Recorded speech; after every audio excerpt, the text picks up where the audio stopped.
যে জীবন দিয়ে পরকালে তোমার শান্তি আসবে এমন জীবন তুমি গঠন করো। পারবো না ইনশাআল্লাহ? আল্লাহ বলেন বান্দা তুই আমার গোলামি কর, অন্য কারো গোলামি করিস না, করিস না, রবের গোলামি কর, রবের গোলামি কর। আল্লাহ বলেন আমি কি তোরে শুধু তোমারে আমি বানাইছি, তোমারই বানাইছি না আরো কিছু করছি? রব তো এতক্ষণ বললেন তোমারে বানাইছি, তোমার বাবারে বানাইছি, এমনি এমনি বানাইছি, তোমার আগে তুমি বানিয়েছিলা, এরপরে তুমি রক্তের পিণ্ড হইছো, এরপরে তুমি গোশতের টুকরা হইছো, এরপরে তোমার হাড্ডি বিছাই দিছি, হাড্ডির উপরে গোশত বিছাইছি, তারপরে তুমি ফরমা হইছো, কান লাগাইছি, চোখ লাগাইছি, আকলে সালিম লাগাইছি, সব কিছু কই না তোমারে স্ট্রাকচার দাঁড় করে দুনিয়ার বুকে মায়ের মায়ের পেট থেকে তোমাকে দুনিয়াতে আইনা দিছি। শুধু তাই না, তাই না, এই দুনিয়ার মানুষেরা, আমি আল্লাহ তোমাকে শুধু বানায়া চাইরা দেই নাই, বরং তোমার মরণ পর্যন্ত যতদিন পৃথিবীতে থাকবা, যতদিন তুমি আছো ততদিন পর্যন্ত তোমার জীবন চলার পথে যা যা লাগে আমি আল্লাহ সব তোমার জন্য ব্যবস্থা করে দিছি। সুবহান। এজন্য পরে আয়াত আল্লাহ বলেন আল্লাযী, এ রবের গোলামি কর, কর। কোন রব? আল্লাযী, যিনি জাআলা লাকুমুল আরদা, যিনি তোমাদের কল্যাণের জন্য জমিনটারে ফিরাশা, বিছনার মতো বানায় দিছে। সুবহান। যিনি তোমার চলাফেরার জন্য তোমার জমিনটারে কি বানায় দিছে? বিছানা। আরেক জায়গায় বলেন আল্লাহু আল্লাহু জাআলা লাকুমুল আরদা বিসাতা, এক জায়গায় বলে বিসাতা, আর যে বলছে ফিরাশা, দুটোর অর্থ একই, বিছানা।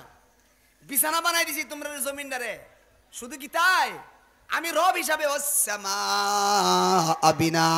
আসমানকে আমি আল্লাহ তাআলা ছাদ বানাই দিছি।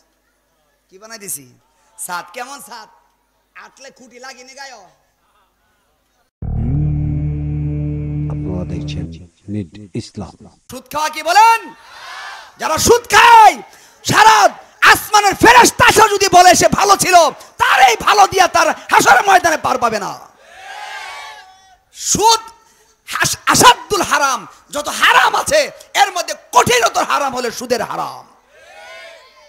সমাজের অন্ধের অন্ধের সুদ ঢুকে গেছে।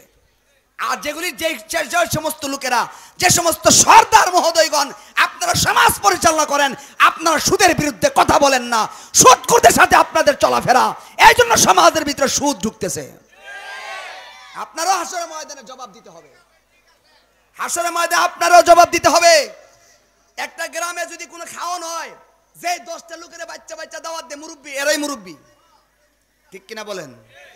যেই 10টা লোকের বাচ্চা বাচ্চা এই এলাকায় এই করতে একজন, এই করতে একজন দাওয়াত দে, বোঝা গেল আমনে এলাকার মুরব্বী, আপনার কথাই চলে, আপনারা দাওয়াত দিল গেলে সবাই বাদ দিয়ে আপনার গলি করে, বুঝা গেল আপনারা এরা মানে সমাজ মানে। আপনি যদি যৌতুকের বিরুদ্ধে অবস্থান না নেন, আপনি হাসরের ময়দানে পিঠা খাবেন। যৌতুক খোর আছে না নাই? যৌতুকের বিরুদ্ধে অবস্থান কেন করেন না আপনি মুরব্বী হায়া? সব হুজুররা কইব না, সব হুজুর মসজিদের মিম্বর থেকে আর মাহফিল থেকে যৌতুক হারাম শুধু আমরাই বলবো, আর আপনারা কানসু করবেন। বাস্তবায়ন করতে হবে সর্দারগণ। যৌতুক হারাম না হালাল, এটা বাস্তবায়ন কি আমরা হুজুর রায়া ফিজায়া করবো না এলাকার সর্দাররা এটা বাস্তবায়ন করবেন? সর্দাররা বাস্তবায়ন করতে হবে। সুদ হারাম না হালাল, এই সুদের হারাম বাস্তবায়ন করবে কি আমরা হুজুর রায়া করবো না আপনারা করবেন? লাড়ি লইলে আমরা রুলে লাড়ি লোকে হুজুর আমরা চাকরি করলাম না, যান আমরা ইমামতি গেছে, ঠিক কিনা কন? আমরা দায়িত্ব হলো মসজিদে মিম্বর থেকে হারাম বলে দেব। আমরা দায়িত্ব হলো কাদিয়ানি কাফের এই কথাটা মসজিদের মেহরাব থেকে বলে দেব। আমরা বলে দেব মসজিদের মিম্বার থেকে সুদ খাওয়া হারাম, ঘুষ খাওয়া হারাম, কাজ্জা করা হারাম, মিথ্যা কথা বলা হারাম, এ সমস্ত কথাগুলি কোরআন হাদিস দিয়ে আমরা মসজিদের মিম্বর থেকে বলে দেব।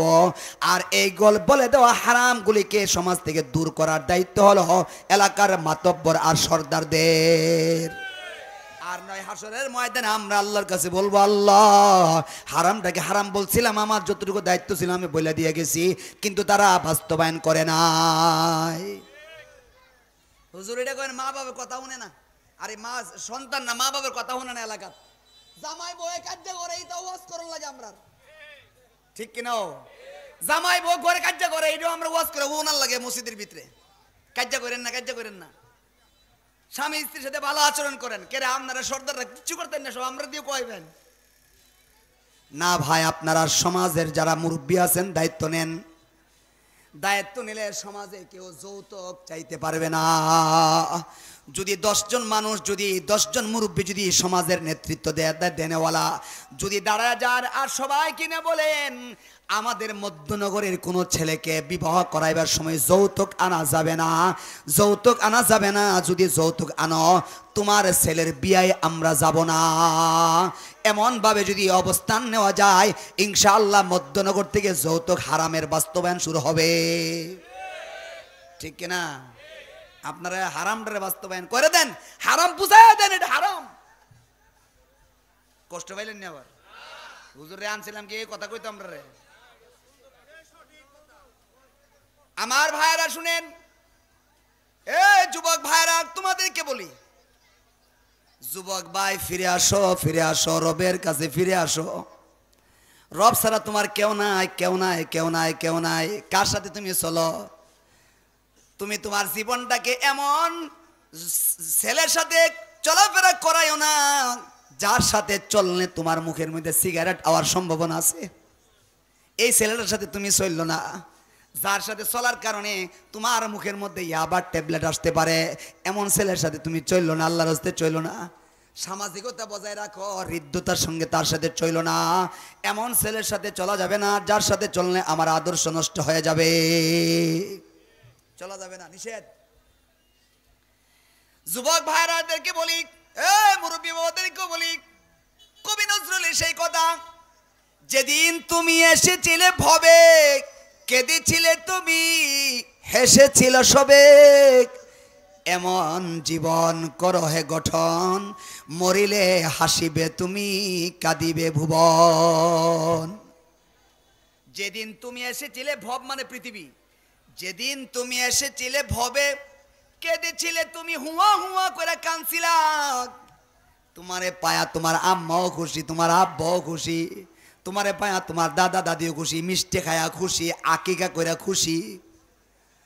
যেদিন তুমি এসেছিলে ভবে কেঁদেছিলে তুমি, হেসেছিল সবে, এমন জীবন করো হে গঠন, মরিলে কবরে যায়া জান্নাতের সুসংবাদ পায়া হাসিবে তুমি, আর তোমারে হারায়া এলাকাবাসী কাঁদিবে ভুবন।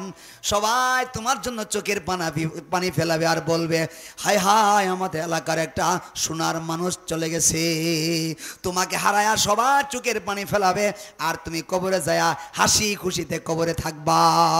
এমন জীবন বানাও যে জীবন দিয়ে পরকালে তোমার শান্তি আসবে, এমন জীবন তুমি গঠন করো। পারবো না ইনশাআল্লাহ?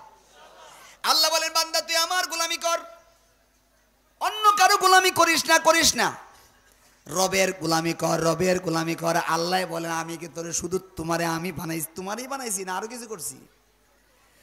রব তো এতক্ষণ বললেন তোমারে বানাইছি, তোমার বাবারে বানাইছি, এমনি এমনি বানাইছি, তোমার আগে তুমি বানিয়েছিলা, এরপরে তুমি রক্তের পিণ্ড হইছো, এরপরে তুমি গোস্তের টুকরা হইছো, এরপরে তোমার হাড্ডি বিছাই দিছি, হাড্ডির উপরে গোস্ত বিছাইছি, তারপরে তুমি ফর্মা হইছো, কান লাগাইছি, চোখ লাগাইছি, আকলে সালিম লাগাইছি, সব কিছু কই না তোমারে স্ট্রাকচার দাঁড় করে দুনিয়ার বুকে মায়ের পেট থেকে তোমাকে দুনিয়াতে আয়না দিছি।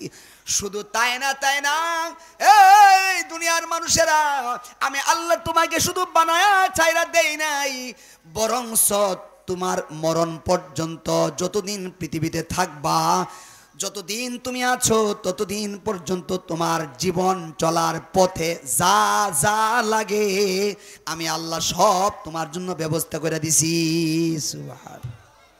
এই জন্য পরে আয়াত আল্লাহ বলেন আল্লাযী, এ রবের গোলামি কর, কর। কোন রব? আল্লাযী, যিনি জাআলা লাকুমুল আরদা, যিনি তোমাদের কল্যাণের জন্য জমিনটারে ফিরাশা, বিছনার মতো বানায় দিছে। সুবহান।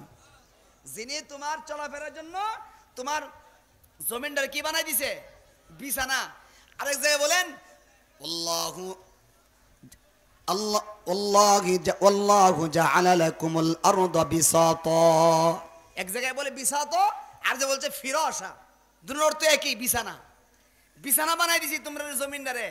শুধু কি তাই, আমি রব হিসাবে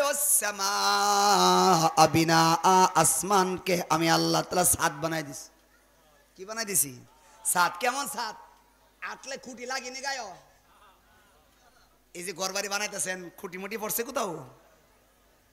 জমিনের মধ্যে কারেন্টের তার গেলে ঠেকাই তারেননি, খুঁটি বসাইলে বসাইলা, সরকার বসাইলে যে আপনার জমিন নিচে গা। এই জমিনের মধ্যে খুঁটি গেলে জমিন আর কোনো কাজ করা যায় না, স্বাধীনতার সাথে কাজ করা যায় না, গড় বান্ধি বা গড়টার উঠান যায় না, মাটি ফেলানো যায় না। সারা দুনিয়া যত বড় আল্লাহ আসমান মানে যদি খুঁটি লাগতো, জমিন আর সোলার জায়গায় ফেলে নিল না। ঠিক কিনা কন? এই জন্য আল্লাহ বলেন মিন গায়রি আমাদিন তারাউনাহা, এমন ছাদ বানাই দিছি যে ছাদের কোনো খুঁটি নাই। সুবহান। এই যে একটা সাইমানা লাগাইছে, কটা খুঁটি লাগছে? 15-20টা হইতো না? 15-20টা খুঁটি লাগাইছে। আল্লাহ কয় আমি এত বড় একটা আসমান বানাইছি যে আসমানের কোনো খুঁটি নাই। আল্লাহর আসমানটা কত বড়! এখনো পর্যন্ত বৈজ্ঞানিক বিজ্ঞান দিয়েও আল্লাহর আসমানের এরিয়া খুঁজে পায় নাই, এত বড় আসমান। আমার ভাইরা, আল্লাহ তাআলা আমাদের জন্য আসমান বানাইছেন। এরপরে আল্লাহ বলেন ওয়াশ-শামসা, বান্দা তোমার জন্য সেখানে সূর্য লাগাইছি, আমার গোলামি কর। ওয়াল কমারা, সেখানে তোমার জন্য আমি আল্লাহ চন্দ্র লাগাইছি। ওয়াশ-শামসা ওয়াল কমারা ওয়ান নুজুম, সেখানে তোমার জন্য তারা লাগাইছি। এরপরে আল্লাহ বলেন ওয়া আনজালা মিনাস সামাই মাআ, আসমান থেকে মেঘমালা থেকে সাজ থেকে তোমার জন্য বৃষ্টি বর্ষণ করেছি। ওয়া আনজালা মিনাস সামাই মাআ ফাআখরাজা বিহি মিনাস সামারাতি রিজকাল লাকুম, তোমার জন্য সে আসমানের মেঘমালার পানি দিয়া তোমার জন্য ফসল ফল ফলাদির ব্যবস্থা করে দিয়েছি। হুয়াল্লাযী খালাকা লাকুম মা ফিল আরদি জামিআ, এক কথায় আল্লাহ বলেন তোমার রব কেডা তুমি জানো? বলে কে কে? আল্লাহ বলেন মা ফিল আরদি জামিআ, জমিনে যা কিছু দেখো আর না দেখো সব কিছু তিনি তোমাদের কল্যাণের জন্যই যিনি বানাইছেন তিনি হলেন তোমার রব। এই জন্য আল্লাহ এতগুলো পরিচয় দিয়া বলেন এবার তোমাকে বলি সব আমি করনেওয়ালা, উবুদু রাব্বাকুম, তুমি তোমার রবের গোলামি করো। গোলামি কার করবো ভাই? আল্লাহরই করবো। আর কারোর সামনে মাথা নত করা যাবে না। আল্লাহ তাআলা আপনার 1 কোটি টাকা দিছে, 1 কোটি টাকা মানসিকভাবে চিন্তা করছেন বিল্ডিং বানাইবেন। এখন আপনি তো বিল্ডিং বানাইতে পারেন না, বিল্ডিং বানাইবার লাগি রাজমিস্ত্রি দরকার লাগেনি? পাওয়া জানি? পাওয়া জানা? কোনো না কোনো জায়গায় রাজমিস্ত্রি পাওয়া যায় কিনা? পাওয়া যায়। কাঠ মিস্ত্রি লাগেনি? 5 ফিল্টার, ইলেকট্রিক, টাইলস মিস্ত্রি সব লাগে কি লাগে না? আল্লাহ তাআলা আপনাকে টাকা দিছেন, আপনি চিন্তা করছেন বিল্ডিং করবেন। দেখেন এই বিল্ডিং করতে যায় যা যা লাগে আল্লাহ তারও ব্যবস্থা করে রাখছে। সবাই যদি ধনী হয়ে যাইতেন, সবাই মনে করেন মধ্যনগর সবাই কোটিপতিওয়ালা, সবাই টাকা পয়সা আছে, কেউ টাকা চাবাইয়া চাবাই খাইলে পেট ভরবো নি? কি লাগবো? চাউল লাগবে কি লাগবে না? সবাই যে টাকাওয়ালা দান লাগাইবো কটা? বুঝাইতে পারলাম না কথাটা? সবাই কোটি কোটি টাকার মালিক, তাহলে কি সে কি ধান লাগাইতে পারে? কোটি টাকার মালিক কি ধান গাছ লাগাইতে পারে, ক্ষেত লাগাইতে পারে? আল্লাহ তাআলা যদি সবাই কোটিপতি বানায় দিতেন তাহলে ক্ষেত লাগাই লুললে কেডা? আবার সবাই মিলে যদি ক্ষেত লাগাই নয় তো টেহা দিলুললে কেডা? ঠিক কিনা বলেন? টাকা কে দিত? এজন্য রব বলেন বান্দা তোমার জন্য যা যত যখন যা লাগে আমি আল্লাহ তার ব্যবস্থা করে রাখছি, তোমার কোনো টেনশন নাই।